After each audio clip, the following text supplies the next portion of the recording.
After a dark and drab period of American history marked by the Great Depression and World War II, 1948 Leaf baseball cards brought a welcome splash of color and life to the game. And after more than a decade that saw almost no cards produced, the new Leaf set was flooded with rookie cards and future Hall of Famers and gave some hope that the hobby might not be dead after all. Now, there is some disagreement over exactly when these cards were issued because some of them bear the 1948 copyright while others show 1949. As you will see with a couple of the next cards, player selection lends some credence to the 1949 date, as does information about the 1948 season included on the backs of some cards. Whichever year the Leaf cards were issued, though, there is little doubt that this colorful set has been popular with collectors for 7 decades, and that they've helped push the first 2 Bowman issues, 1948 and 1949, into the background to some extent. The Leaves are helped on today's market by a short print run in general, and several cards among the 98-piece checklist that are considered to be short printed. That is, they were only included on every second print page or so. Oh, and to make this set even more interesting, Leaf skip numbered the cards, so you'll find numbers ranging from 1 to 68, but not a card at every number. Again, there were only 98 different cards in the set. Unless, of course, you count the multitude of variations that exist in the set. It can all get a bit confusing, but the list of the most valuable 1948 Leaf baseball cards gives you a good flavor for the set, and a tour of the important early post-war cards.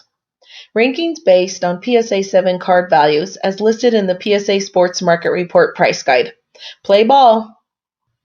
1948 Leaf Satchel Paige Rookie Card, number 8. The presence of the Paige rookie card in the Leaf set argues for a 1949 release date, as Paige didn't make his major league debut for the Cleveland Indians until July 9, 1948. No matter when it was issued, though, the Leaf card of this Hall of Famer is one of the most popular of all early post-war cards, and its short print status makes high-grade copies extremely hard to come by. In the fall of 2019, PSA had graded 140 Paige rookie cards in total, and only 32 of them received a score of PSA 7 or better. No wonder this thing sits at the top of our list, with a price tag in the $75,000 range for a graded near-mint copy, if you could ever even find one. 1948 Leaf Jackie Robinson rookie card, number 79. Robinson, of course, changed the game forever when he stepped into the Brooklyn Dodgers lineup on opening day 1947. Changed the hobby forever, too, as collectors have spent the last 70-plus years chasing down Jackie's cards. It all started with this classic Leaf rookie card, as iconic a Robinson pasteboard as you'll ever find, and one that will set you back $15,000 or more in graded near-mint condition. 1948 Leaf Bob Feller, number 93. Do you remember the last time the Cleveland Indians won a World Series? Yeah, it was 1948, the same year this Feller short print was issued. And even though Rapid Robert lost 2 games in that fall classic, the Indians never would have made it there without his 19 wins in the regular season. Of course, that total seems pretty sickly compared to some of the others he put up in his career, 24, 27, 25, 26, and Feller waltzed into Cooperstown on his first ballot in 1962. This tough issue of the Tribe Legend is about a $6,500 card in PSA 7. 1948 Leaf Hal Newhouser rookie card, number 98. While many of his contemporaries were embroiled in World War II, Newhouser helped keep the fires burning on the baseball home front with the Detroit Tigers. Serving as both a starter and reliever throughout most of the 1940s, Prince Hal shook off some shaky early seasons to win the American League Most Valuable Player award in both 1944 and 1945. In that later season, his 25-9 record helped the Tigers reach the World Series, where they downed the Chicago Cubs in 7 games. Newhouser made it to the Hall on the Veterans Committee vote in 1992, and his short-printed 1948 Leaf rookie card sells for $5,000 plus in PSA 7 these days. 1948 Leaf Babe Ruth, number 3. Ruth was in failing health as the 1948 baseball season dawned, and the great slugger passed away on August 16th at the age of 53. Whether issued in 1948 or 1949, it must have been very dramatic and maybe even eerie for collectors to pull his card during such a somber time. Today, the Ruth Leaf card pushes $5,000 in PSA 7. 1948 Leaf Stan Musial rookie card, number 4. By the time this card was issued, MUSIAL had already won 3 World Series titles and 2 National League MVP awards with the St. Louis Cardinals. Another MVP would follow in 1948, and at age 27, Stan the Man had plenty of moments ahead of him.